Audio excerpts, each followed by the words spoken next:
Vamos a seguir con la serie Identificándonos con la visión. Así que de lo que se trata es de identificarnos con la visión de Dios. Hoy quiero ligar este tema que vamos a compartir con un lugar.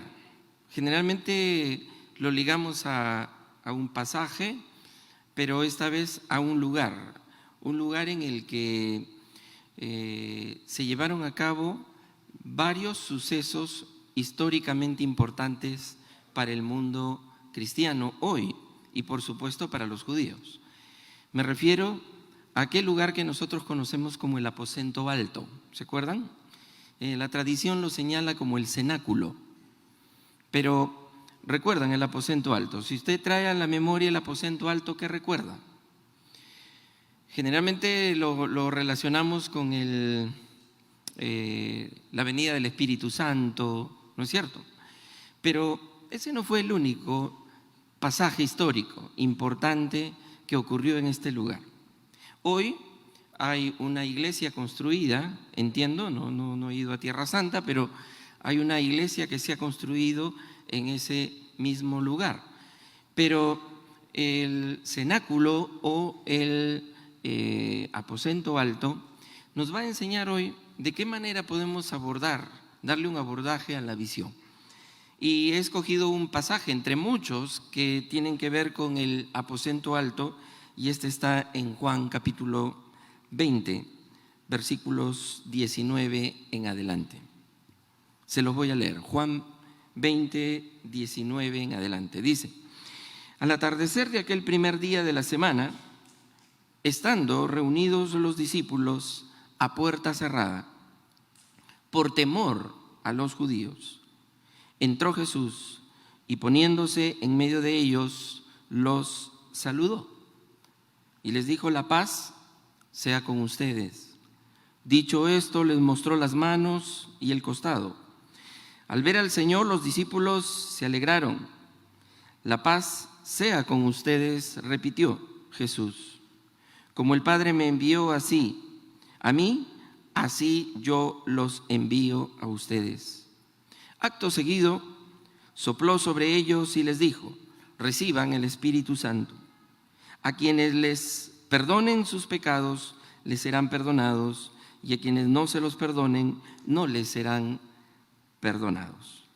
Acabamos de decir que los cristianos siempre relacionamos el aposento alto con el evento asociado a lo que ocurrió en el Pentecostés. Pero la verdad es que hoy, para pensar en la visión, y la visión no solo corporativa como iglesia, sino la visión personal y familiar en cada una de nuestras casas. El aposento alto nos trae un significado hoy muy profundo, porque de este lugar podemos extraer varias lecciones. Efectivamente, el aposento alto fue el lugar donde se reunieron luego de 40 días después de la resurrección, como Jesús les había instruido. Y el Espíritu Santo, dice la palabra, que descendió sobre esta reunión, como se había predicho, que vendría el Espíritu Santo. Y este Espíritu ardía sobre las cabezas, y sabemos que es el evento que más resaltamos generalmente, que incluso lograron hablar otras lenguas y con ese instrumento poder comunicar el Evangelio a todas las personas que habían venido de diferentes lugares.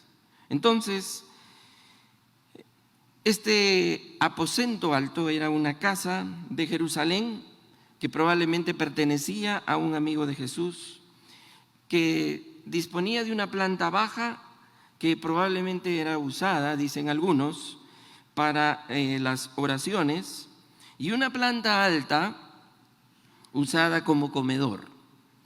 Se le conoce como el cenáculo, el cenaculum en latín, porque era el lugar donde se comía, era el comedor, donde se tomaba la cena también. Entonces, este lugar de comedor, este lugar donde también a veces se acondicionaba para que ellos se puedan hospedar Ese era el lugar de que disponían para llegar luego de las tareas duras de la predicación. Este lugar finalmente se convierte en un lugar privilegiado para las reuniones que Jesús tuvo con sus discípulos. Lo que nosotros celebramos hoy como la Santa Cena, ¿no? La Cena del Señor propiamente, la Cena del Señor se llevó a cabo en este lugar. Y el aposento alto habla de un tiempo de descanso, de refrigerio, de tomar un nuevo vigor, de una renovación para el trabajo en el reino de Dios. Quizás pensando en este lugar en el que podía llegar Jesús con sus discípulos, es que cuando Pedro escribe, predica por primera vez en Hechos 3:19, se relata allí que dice en su mensaje: así que arrepentíos y convertíos para que sean borrados vuestros pecados, para que vengan de la presencia de Dios tiempos de refrigerio. Y eso era lo que era el cenáculo, un lugar de refrigerio, una casa a la cual volver, donde había comida caliente. Sospecho que Jesús debió haber participado en algún momento. Si dice el mismo Evangelio de Juan, que Jesús les preparó en un momento una chita al ajo, ¿no?, a los discípulos, sospecho que también en este lugar él pudo haber preparado, seguramente, pero esa es especulación personal. La Biblia menciona pues que no solamente ocurrió esta experiencia, sino que tenemos que se vivieron una serie de sentimientos en este lugar. Los discípulos tuvieron una experiencia muy difícil también dentro del cenáculo del aposento alto. Porque si usted mira en el Evangelio de Juan, entre los capítulos del 13 al 17, fíjese, varios capítulos, 4 capítulos, del 13 al 17 de Juan, encontramos todo lo que el Señor Jesús les instruyó dentro de este lugar. Y es allí donde nos muestra lo que, frente a lo que Jesús les dice, les comunica, qué era lo que había realmente en el corazón de los discípulos. Y lo que se da allí es un torbellino de emociones que los discípulos experimentaron en los últimos días u horas antes de que Jesús sea entregado y llevado a la cruz. Ahora, los discípulos, como buenos judíos, como dice Juan 12:13, habían visto a la multitud recibirlo como el rey de Israel, y así lo habían esperado. Pero ahora sucedía, en este lugar de refrigerio, sucedía algo que para ellos era inesperado. Y es que lo habían dejado todo para seguirlo, pero ahora el Señor les está diciendo que iba a morir, que los iba a dejar, que ya no iba a estar más con ellos. Y ellos se miraban desconcertados porque las profecías del Antiguo Testamento presentaban al Mesías en su interpretación como el conquistador que iba a someter a los enemigos de Israel. Así que esta situación de prominencia mundial incluso que tenían ellos como pensamiento acerca de Jesús se viene totalmente abajo. Y es que no entendían que necesitaban un Salvador más que un rey. Un Salvador más que un rey. En Mateo capítulo 16, versículo 22 dice: cuando el Señor Jesús comenzó a hablar de su muerte y resurrección, incluso Pedro, siempre acomedido, lo llevó aparte y le dice: de ninguna manera esto te acontezca, Señor, por favor, no lo digas. No queremos que esto pase. Esto no debe pasar. Y aquí vamos entrando en materia. Y es que el primer enemigo de la visión que tenemos para la iglesia, para la familia, para la vida personal, son nuestras expectativas personales de Dios y de la vida cristiana. Estas expectativas nos pueden jugar una mala pasada. Fíjense, a pesar de las repetidas afirmaciones del Señor,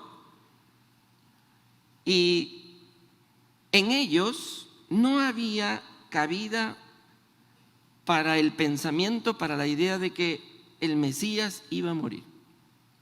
Y esto se replica en la práctica en cada uno de nosotros. Escuchamos la palabra siempre, hay algo que el Señor nos lo dice de diferentes maneras, pero algo sucede en nuestras mentes que no terminamos nunca de aceptarlo. Y probablemente cuando lo admitimos ya es demasiado tarde. Pero en esa última noche, la realidad por fin se hizo clara. Y Jesús ahí en el cenáculo, en el aposento alto, les comunica esto y ellos se llenan de pena y de dolor al pensar en lo que iba a ser la vida sin Cristo.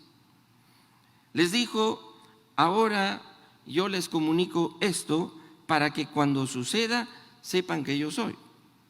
Y aunque no lo tenemos allí en una diapositiva, pero les digo todo lo que les contó entre ese capítulo 13 y ese capítulo 17. Les dijo que uno de ellos lo traicionaría. Les dijo que iba a marcharse e ir a su padre y ellos no iban a poder seguirlo. Les dijo que regresaría y que los llevaría a la casa del Padre. Les dijo y les prometió que les enviaría otro ayudador. Les dijo que les proveería de todo lo que pidieran en su nombre. Les dijo que tendrían una nueva clase de relación con Él, ya no como la que tenían hasta ese momento. Y les dijo finalmente que serían odiados y perseguidos por el mundo. ¿Quién podría creer que estos hombres después, mucho después, y me estoy dando un salto con garrocha al final, se pueda decir de ellos que ahora están metidos en el aposento y están totalmente temerosos, temblando por la gente, por la sociedad?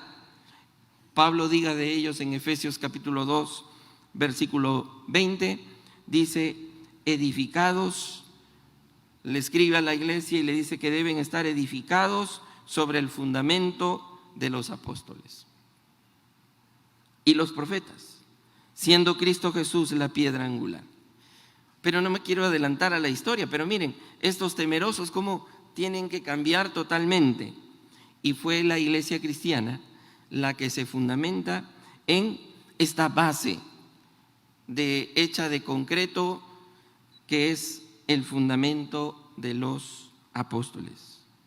Así que Jesús sabía que el éxito futuro de ellos no dependía de sus capacidades, sino del poder de Dios, de su provisión y de su intercesión, y la intercesión que Él haría por los discípulos. Entonces, aquí tenemos que llega la noche a su fin y el Señor se levanta en este momento en el aposento alto, retornando a este cenáculo, y dice: Padre, ha llegado la hora, glorifica a tu Hijo, para que tu Hijo te glorifique a ti. Tanto se les había dicho y no lo podían captar. Si revisamos nuestras vidas cristianas, nos daremos cuenta que a lo largo de la ruta del itinerario de nuestra vida también nos ha pasado algo similar. Dios, cual gota sobre la roca, estuvo siempre, pero no entraba, no lo comprendíamos, no lo comprendíamos. El Señor tenía clara la visión y por eso es que ora levantando, dice el Evangelio, los ojos al cielo: Padre, ha llegado la hora. Ahora bien, ninguno de estos temas que acabo de mencionar, al escucharlos, obviamente poniéndonos en los zapatos de los discípulos, o mejor dicho, en las sandalias o el calzado de aquel entonces, fue fácil de digerir para ellos. No lo podían asumir. De hecho, creo que ellos se quedaron paralizados. Ellos estaban acostumbrados a emocionarse cuando veían al maestro hacer milagros. Estaban orgullosos de Dios. Estaban acostumbrados a escuchar testimonios de la gloria de Dios, testimonios de cómo el Señor vence y hay victoria en el Señor.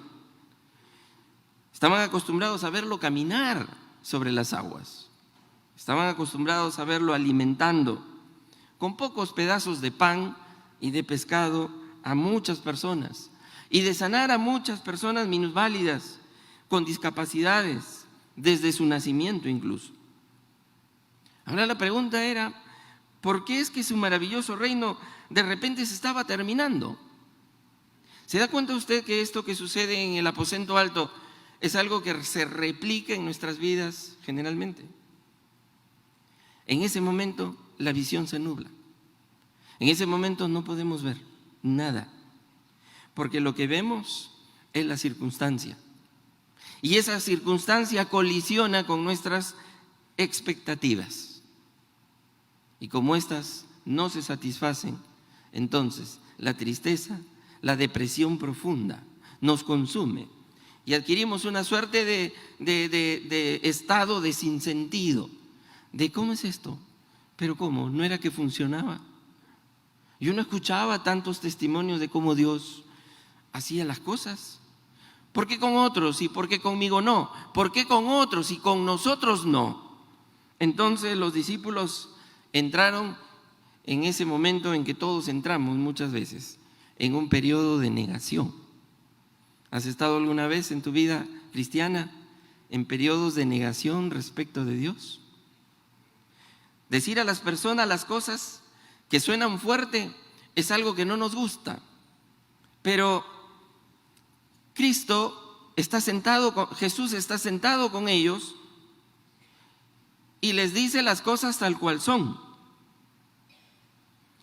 Aquellas que culturalmente ni políticamente es correcto decir en público, porque caramba, ese mensaje no vende, no trae rating. Pero Dios no está de acuerdo con esos criterios culturales que tenemos nosotros. Él nos habla como si fuera nuestro Padre, porque Él es nuestra familia. Ahí hay un principio. Dios no es la cultura. Acuérdate, Dios es nuestra familia. ¿Te has dado cuenta que afuera puedes decir lo que es políticamente correcto?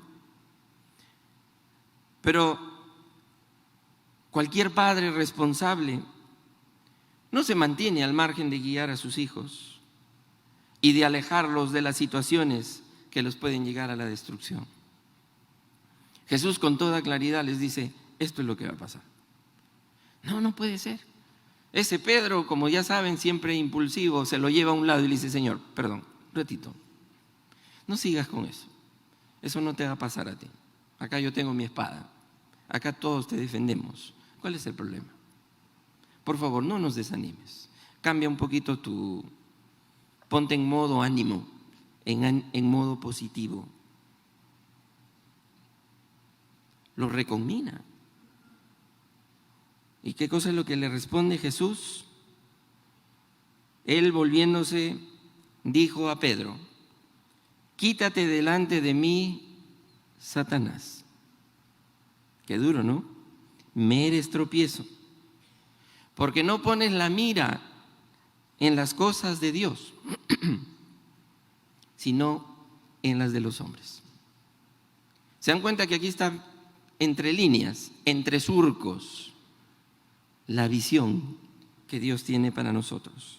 No pones tu visión en las cosas de Dios, sino en los valores de los hombres.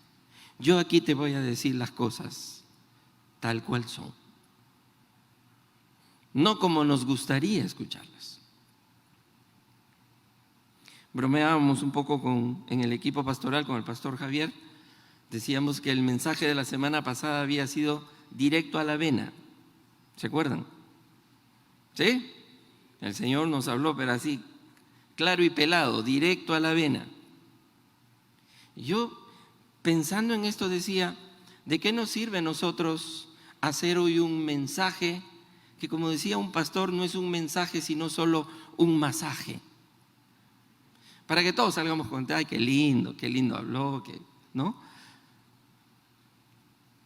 La iglesia no es un spa donde tú vienes y te ofrecemos piedras calientes, aromas exóticos y unos masajes para que te vayas bien relajado. No, es un mensaje. Ese mensaje puede ser lindo, puede ser bueno, puede ser cargado de promesas y testimonios de bendición.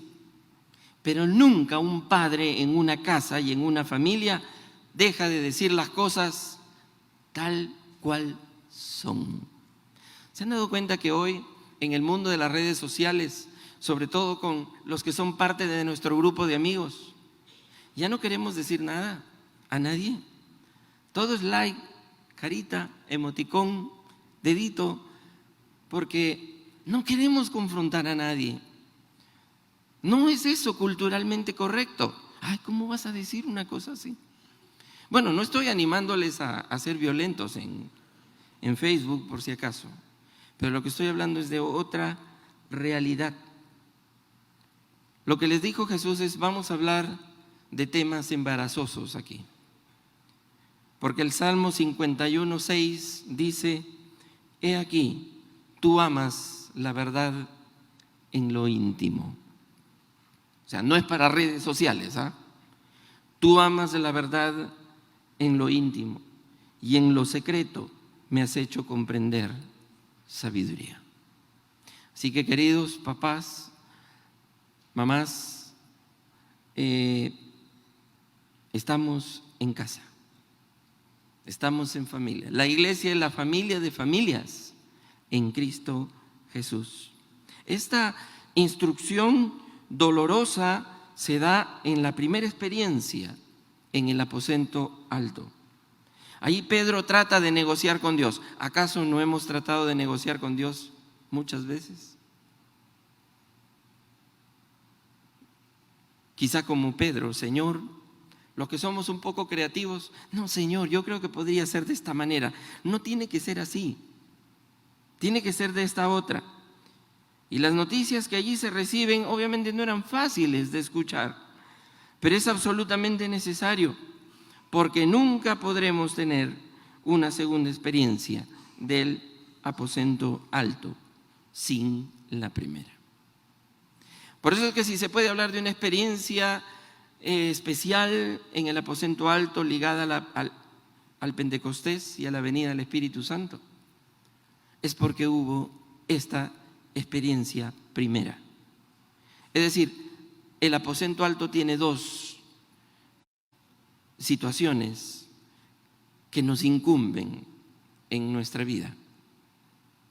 Y es que en la primera, que es esta que no siempre es tan agradable y que se adecúa más al momento de lucha, al momento de prueba que estás pasando, al momento de duda, al momento de dolor, al momento de la enfermedad, al momento del callejón sin salida,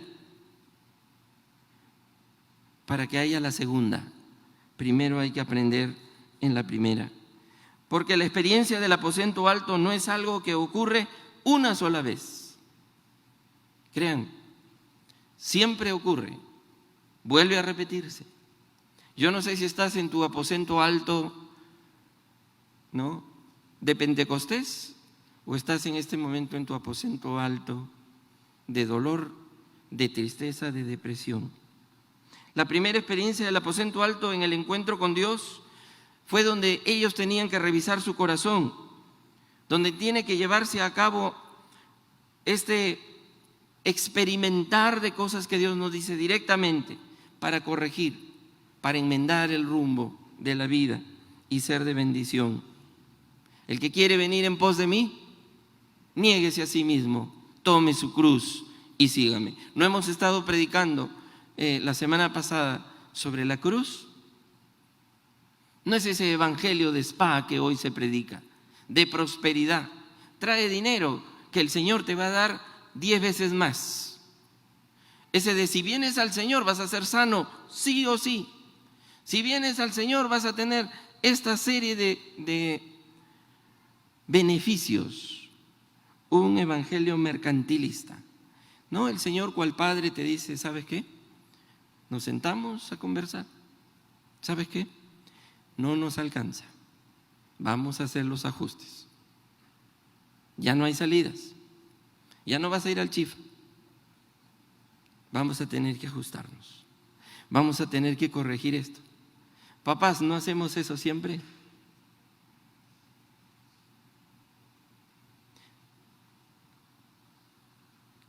Mi hijito tanto dialoga con el abuelo que tiene frases de viejo. El otro día le dije, hijito, porque me pedía, quería ver un videíto. Hijito, no vas a poderlo ver.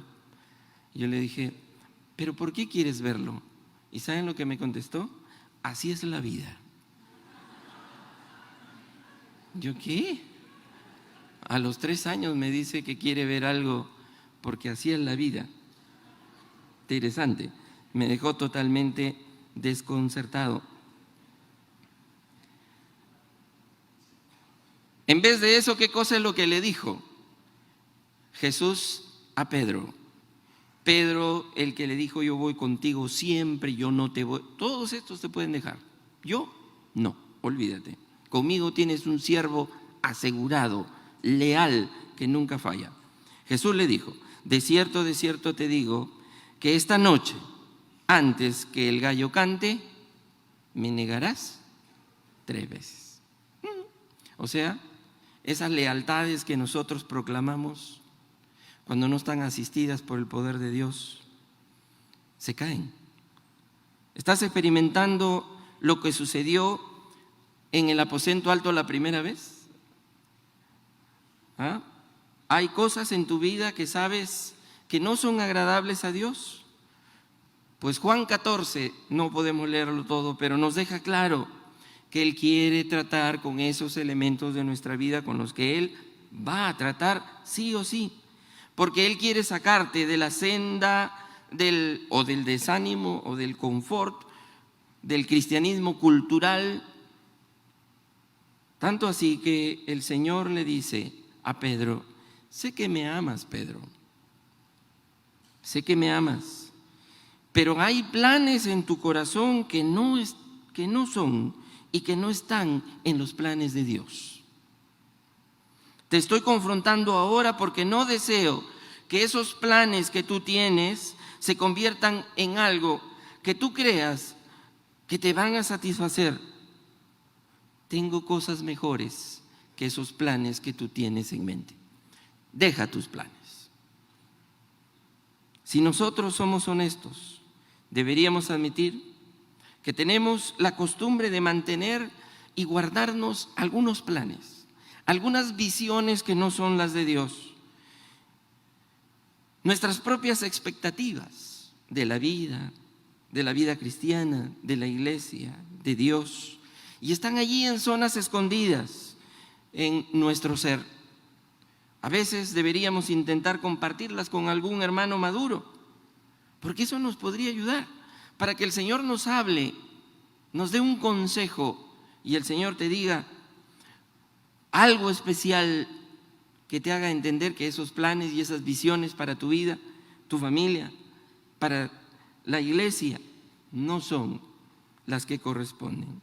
Santiago 5:16 dice, confiesen sus ofensas unos a otros y oren unos por otros para que sean sanados. La oración del justo puede mucho. ¿Saben qué? Alguien dijo que la mediocridad de la vida cristiana lo puso como en coordenadas. El pensamiento dice lo siguiente: la mediocridad es una región apartada y limitada en el norte por la falta de compromiso, en el sur por la indecisión, limitada en el este por estar pensando en el pasado y limitada en el oeste por la falta de visión. Qué interesante, que si estamos ubicados en ese punto y que tiene, digamos, ese tipo de orientaciones, hemos caído, nos hemos ubicado en el terreno de la mediocridad espiritual. Entonces, 4 obstáculos principales vamos a descubrir en esta experiencia del aposento alto. En primer lugar, y ya lo hemos visto, no depurar nuestras expectativas.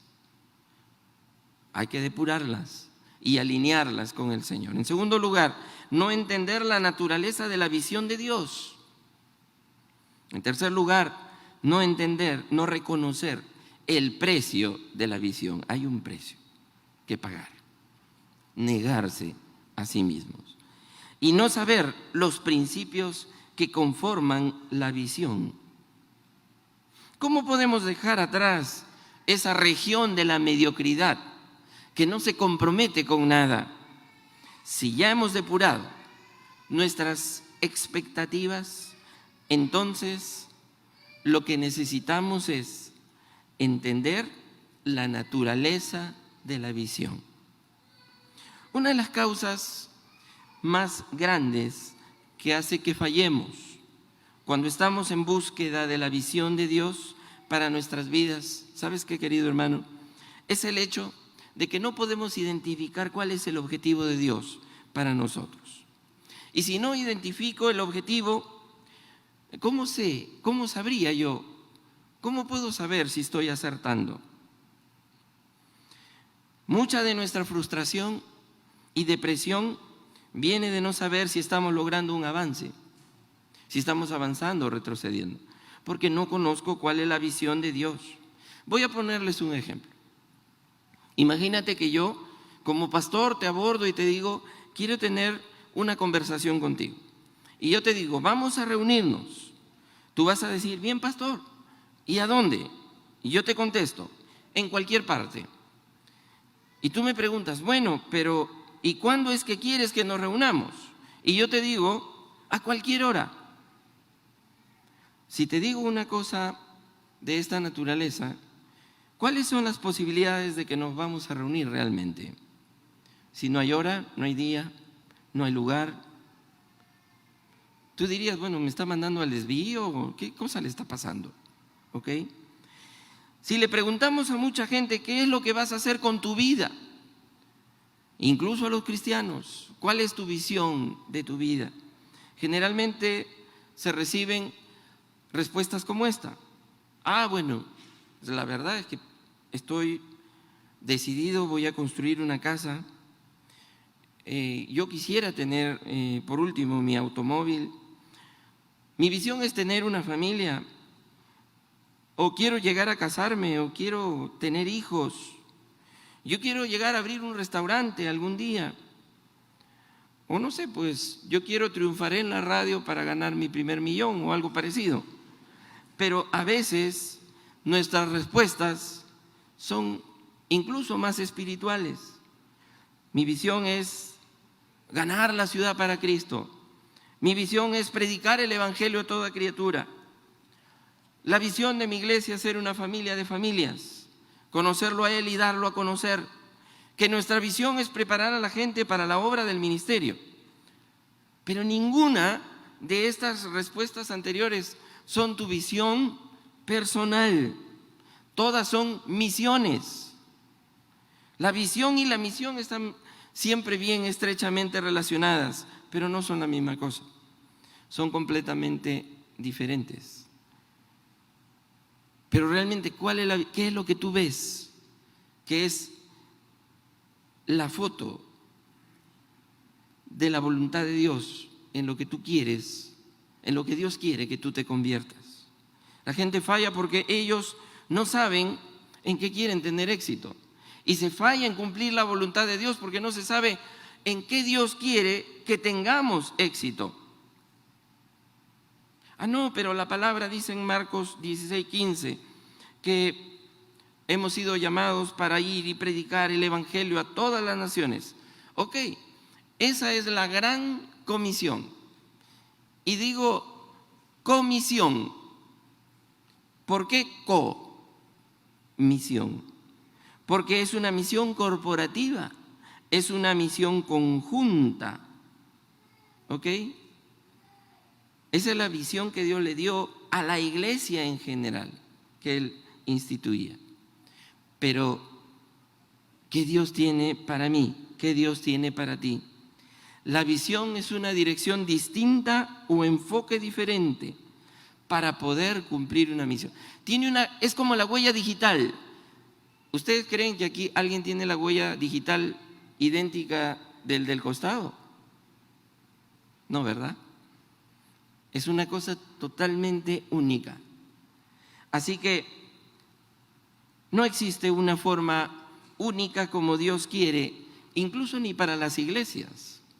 Esta iglesia ha encontrado que su visión es el trabajo familiar, el enfoque familiar. Todas las iglesias evangélicas, por lo menos las sanas, las que el Señor ha instituido, están con la misión de predicar el evangelio. Esta iglesia tiene una visión, pero tú tienes que tener algo como tu huella digital, que es para ti mismo. ¿Saben qué?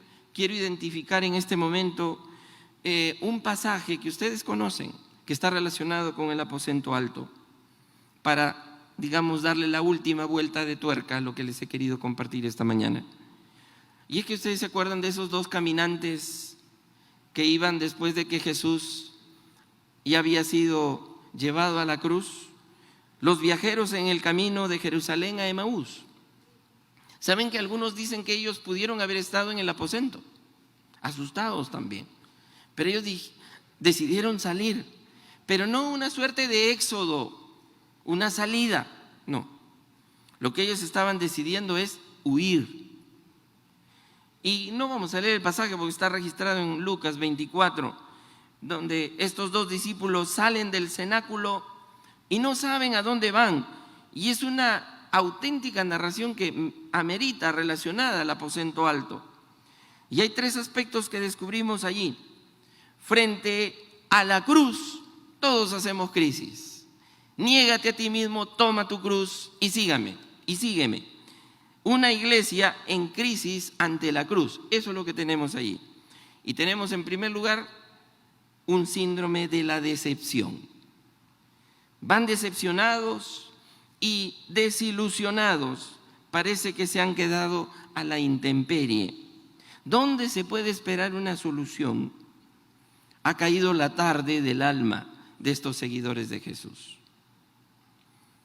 Y si usted lee el pasaje, se dará cuenta que hay una frasecita característica en este Lucas 24. El síndrome del nosotros esperábamos. Nosotros abrigábamos la esperanza. El nosotros esperábamos es siempre el grito del corazón humano de tener su propia visión y no la visión de Dios. Entonces, no es fácil, aunque tampoco es imposible cuando llega la dura y cruda realidad de la cruz, seguir esperando. Nosotros esperábamos, pero no vino lo que nosotros pensábamos. ¿No es esto una imagen de lo que nos sucede siempre?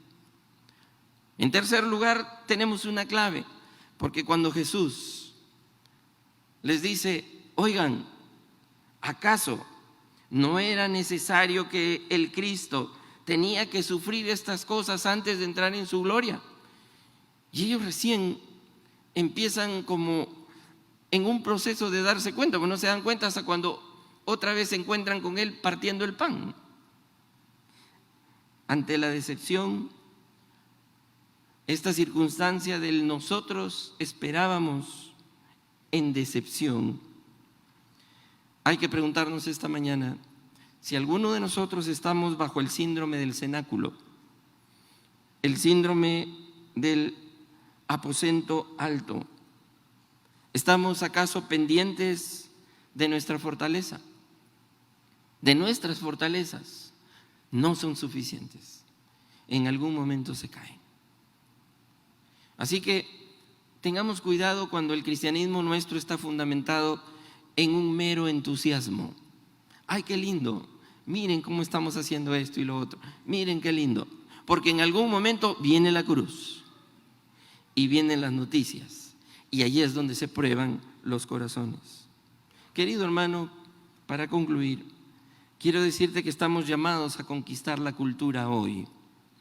Porque interpreto para finalizar que la iglesia hoy, y tú y yo en forma particular, podríamos estar viviendo este síndrome del cenáculo que no nos deja ver la visión de lo que tenemos que cumplir allá afuera.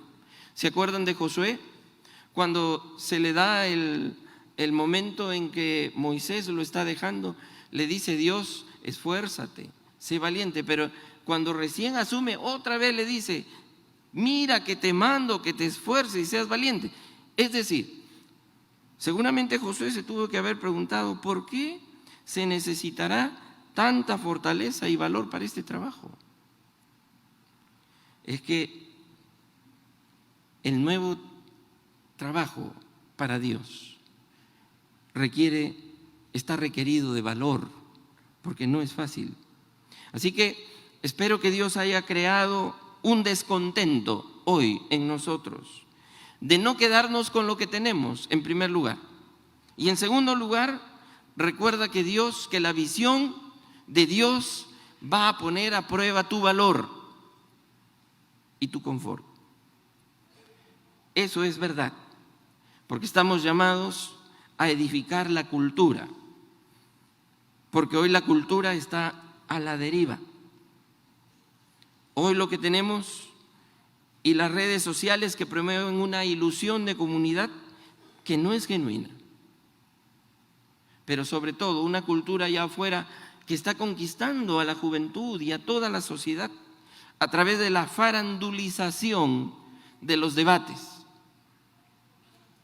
Esta farandulización de los debates hace que si alguien en la televisión es conocido, canta bien, actúa bien, entonces opinamos que la farándula tiene una buena opinión sobre el aborto. No está hablando un genetista, un embriólogo, una bióloga, pero su opinión vale. ¿Dónde están los cristianos? ¿En el cenáculo? Hoy estamos viviendo lo que se conoce como la espiral del silencio. ¿Qué es la espiral del silencio? Escúchame bien. Cuando uno tiene una opinión que es parte de una opinión minoritaria, como no quiero el conflicto, mejor me callo, no digo nada, cierro las puertas del cenáculo. Yo mismo me autocensuro. ¿Se acuerdan cuando entró Jesús? Las puertas estaban cerradas por miedo de los judíos, por miedo de la sociedad. Hay aquí una reacción psicopolítica. Mi opinión es minoritaria, así lo asumo, me callo la boca. Esta es la percepción de una mayoría. Fíjense, una mayoría tiene la percepción de que su opinión es minoritaria, que suele crear quienes manejan la percepción de las opiniones sociales, porque hay quienes manejan las opiniones sociales el día de hoy. Se trata de invisibilizar a las personas y a las mayorías para que se perciban estas como minorías y eviten expresarse. Entonces, vamos a empoderar a las minorías, haciéndolas creer que son mayorías, y vamos a hacerle creer a los políticos que ahí están sus votos. Si no, miren ustedes hoy todas las entrevistas que les hacen a los candidatos. ¿Cuál es el tema que siempre les preguntan hoy y que no les preguntaban así de esa? No les voy a decir qué, ustedes deben saberlo. Todos preguntan sobre un tema porque quieren direccionar la situación de una manera. Porque lo que tenemos hoy es una creación artificial de conflictos. Divide y reinarás. Así que yo te creo un problema, para yo poder resolvértelo. Termino con la ilustración de este cuento. El rey está desnudo, ¿lo conocen?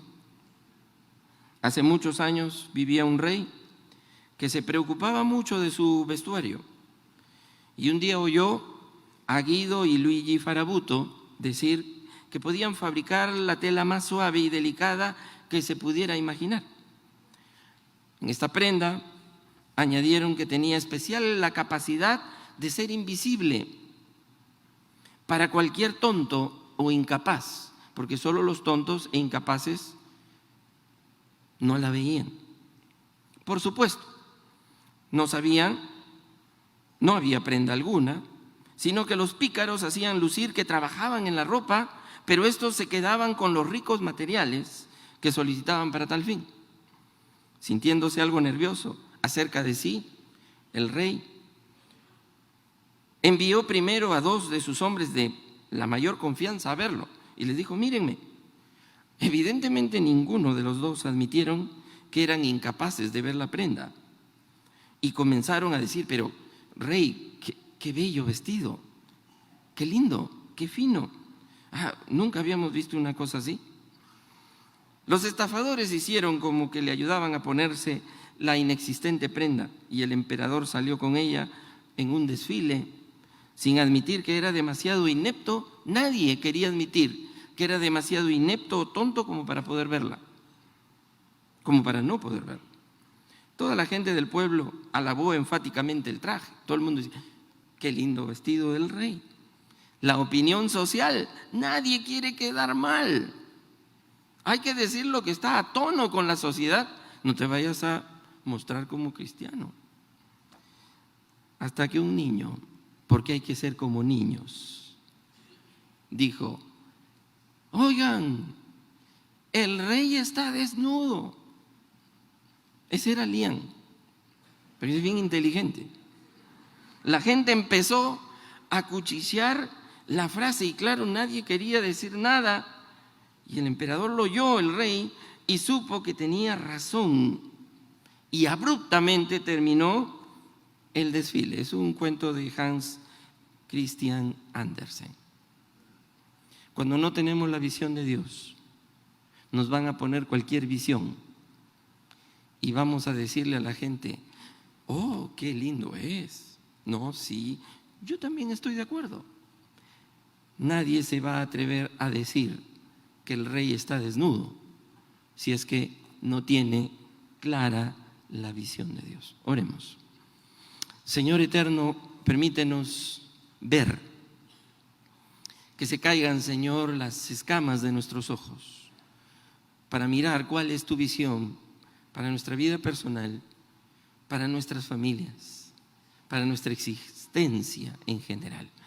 Y ayúdanos a cumplir tu misión desde la visión que tú has puesto para esta iglesia y para cada uno de nosotros. Que así sea, Señor, te lo ruego, en el nombre de Jesús.